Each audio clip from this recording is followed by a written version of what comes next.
수강생 여러분 안녕하십니까. 자, 저희들이 지난 시간에 수요 공급의 원리 중에 주로 수요의 탄력성에 대해서 공부를 했습니다. 자, 그리고 이번 시간에는 이어서 공급의 탄력성을 공부하고, 그리고 나서 소비자 잉여, 생산자 잉여, 사회적 잉여, 잉여의 개념에 대해서 함께 공부하도록 하겠습니다. 자, 먼저 공급의 가격 탄력성입니다. 우리 수요의 가격 탄력성 배웠죠? 그 공식에서 여기 수요량의 변화율을 공급량의 변화율로 요거만 살짝 바꾸면 공급의 가격 탄력성이 됩니다.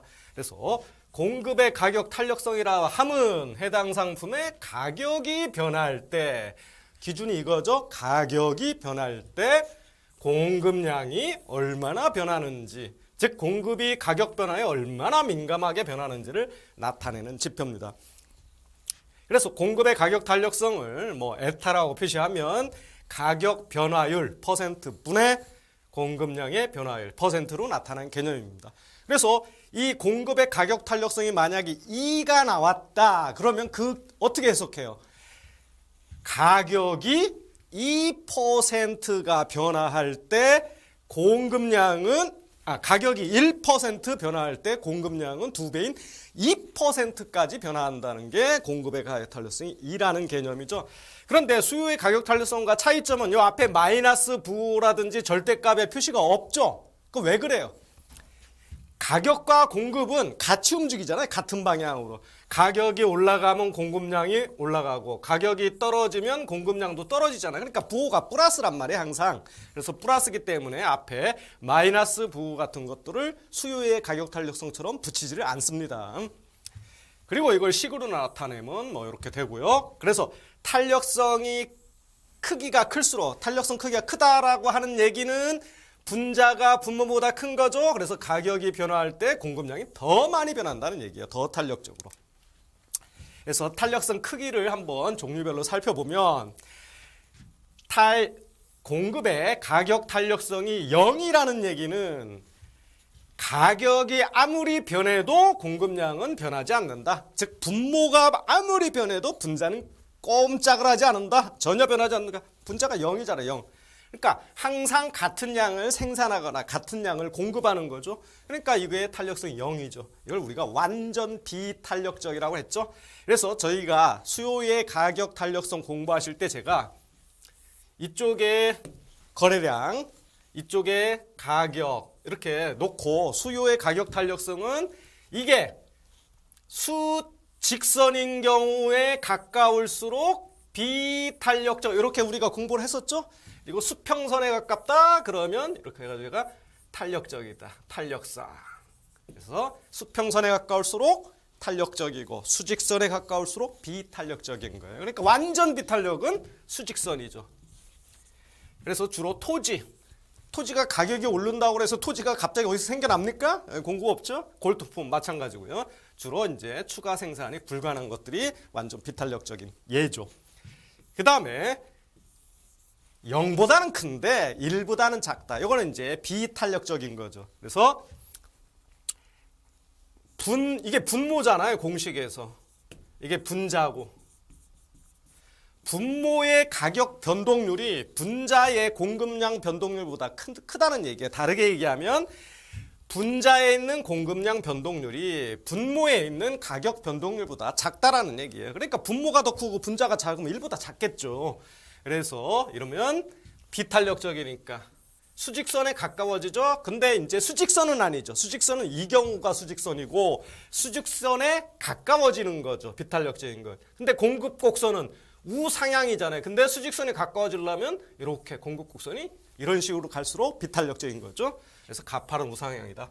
단기의 추가 생산이 그래도 되기는 되는데, 공급이 되기는 되는데 좀 어렵다.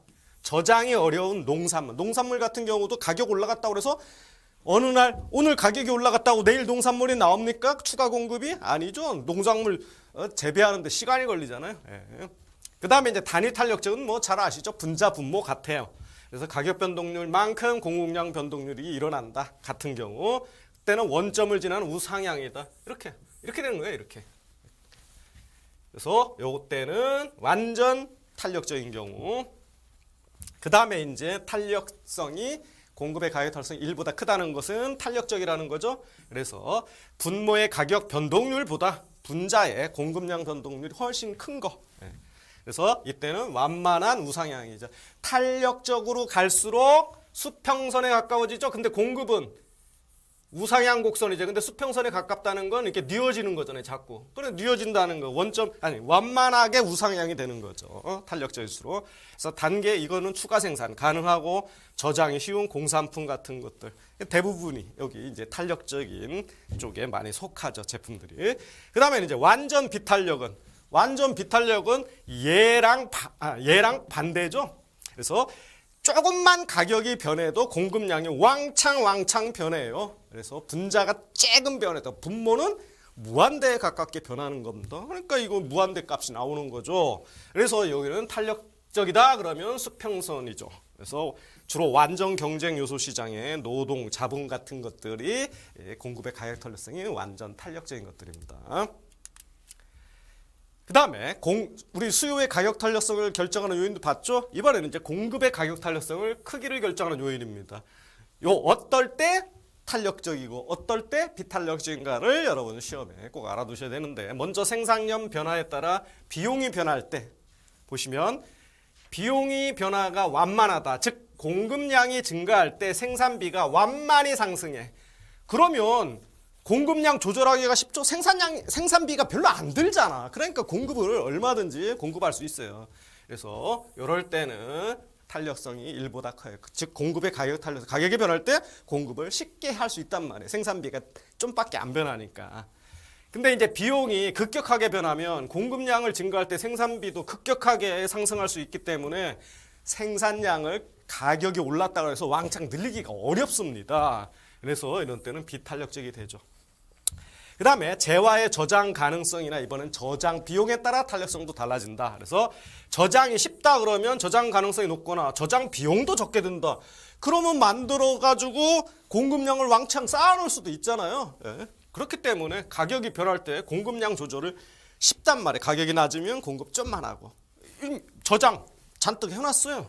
그리고 비용도 적게 들어. 그러니까 가격 올라갈 때는 왕창 공급하고 가격 내려가면 좀밖에 공급 안 하고 쉽단 말이에요. 이게 탄력적 공산품. 그러니까 탄력적이죠. 저장이 곤란하면 당연히 반대겠죠. 그래서 저장 가능성도 낮거나 비용이 많다, 많이 든다 그러면 공급량 조절이 어렵다. 그렇기 때문에 이럴 때는 공급의 가격 탄력성이 비탄력적이 된다. 그 다음에 재화의 생산에 걸리는 기간입니다. 재화, 그러니까 공급에 걸리는 기간이죠. 단기간. 가격이 변화할 때 공급량 조절이 쉽죠. 생산할 때 시간이 좀밖에 안 걸리니까 빨리빨리 공급할 수 있잖아. 그러니까 탄력적이 될 테고, 장기간이다. 즉 가격 변화할 때 공급량 조절이 어렵죠. 생산해내는데 공급하려고 하는데 너무 오래 걸려. 그러니까 공급량 좀 어려워. 이럴 때는 비탄력적이죠. 시간의 길이. 자, 이거는 이 생산에 걸리는 기간을 얘기하는 게 아닙니다. 탄력성을 따지는 기간을 얘기해요. 그래서 장기에는 생산 설비 규모 조정을 통해 공급량 조절이 더 유연해진다. 우리 단기적으로는 짧은 기간을 보면 아무리 가격 변화가 있다 해서 공급량을 쉽게 조절하기가 어려워요. 그런데 기간을 길게 놓고 보면 결국 기간이 길다 그러면 가격 올라갔다 그러면 생산 설비도 확충하고 그래서 공급량을 더 늘릴 수 있는 시간적 여유가 많잖아요. 조절 쉽습니다. 그러니까 고려하는 시간이 길수록 공급의 가격 탄력성은 탄력적이 된다는 거고, 진입 퇴출 자유와 자본과 관련된 거. 자, 진입과 퇴출이 자유로울수록 공급의 가격 탄력성은 탄력적이다. 왜요? 이 산업에 진입하기 쉬우면 공급자들이 많이 들어오잖아요. 그럼 많이 공급하고 가격 떨어지면 많이 나갈 거고, 그럼 공급 적어질 거고, 그렇게 되잖아요. 그러니까 탄력적이고, 고정자본 규모가 작을수록 탄력적이죠. 자, 고정적으로 들어가는 고정자본이 많다면 가격이 올라갔다고 해서 쉽게 많이 공급하고 가격이 떨어졌다고 해서 쉽게 공급량을 줄이고 하기가 어렵습니다. 근데 자본 규모가 작다 그러면 몸집이 작아. 한마디로 몸집이 작을 때는 굉장히, 우리 중소기업하고 대기업을 보면 중소기업은 좀 유연하잖아. 의사결정 이런 것도. 대기업은 좀 더디고, 그런 위치로 보시면 되겠습니다. 자, 유유설부가 많다. 그럼 가격 올라갔을 때 설비 놀고 있는 거 많으니까 바로 투입되겠죠. 그래서 생산 비용 증가 정도가 자기